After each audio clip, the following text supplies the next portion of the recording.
The Pietermaritzburg business community has demanded government intervention at the failing Msunduzi Municipality. KZN's capital city has a horrendous service delivery track record, which is negatively impacting investment. Our senior reporter, Dasen Thathiah, was at a meeting between business leaders and the provincial government.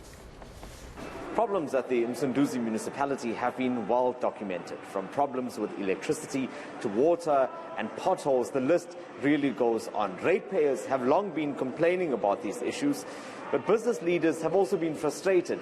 They've managed to secure a meeting with government to raise these concerns, hoping for some kind of change. I'm now joined by Mr. Msunduzi, the president of the Pietermaritzburg Chamber.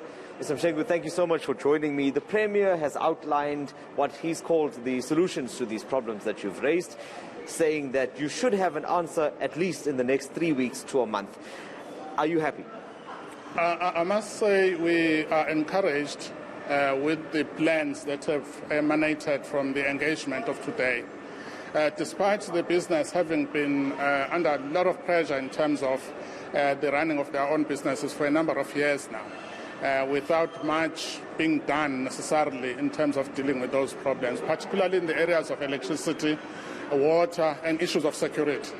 The plans outlined by the Premier today gives us a lot of hope. Of course, as they say, the proof of the pudding is in the eating.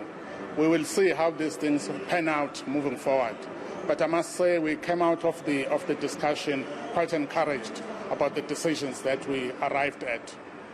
Mr. Msunduzi, tell me what has been the net effect on businesses who've had to survive in an environment like this one. It's a very unhealthy environment in Msunduzi. If you talk about the lawlessness and you talk about the issues with service delivery, how have businesses survived and how has it impacted them?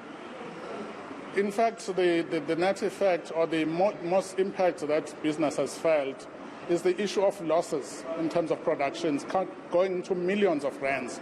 Each time there's an electricity outage, starting and shutting down the plants has not been easy, and therefore the cost has been escalating to the extent that some of the businesses have considered really moving out of the city because of these particular problems. And in some instances really would result in job losses and the suffering of the communities. That is what has been happening. But as I say, implementing these things would probably, stop the flow of business out of the city. So it's one thing to make these changes in order to protect and assist the current businesses, but it's another thing completely to attract investors into this environment. Do you think that these measures we've heard of today, of this turnaround strategy, is going to be enough to stimulate that kind of growth beyond the businesses that are here? Of particular importance is the recreation of the trust between business and government. And not just the recreation of the trust, but that has to be sustained into the future, because the issues of investment are underpinned by the issues of trust. The business people want to know, if I invest my money here, I'm assured of the service delivery long term. I can believe what the government is saying, and not just it's a guesswork. And that trust has got to be rebuilt. It's very, very important. Sure. Thank you so much for your time, Mr. Msunduzi. So business is adopting a wait-and-see attitude, but on the side of government, they say that in the next 3 weeks they will be meeting with this business community to offer them a more permanent solution to these problems that they are facing. I'm Dasen Thathiah in Pietermaritzburg.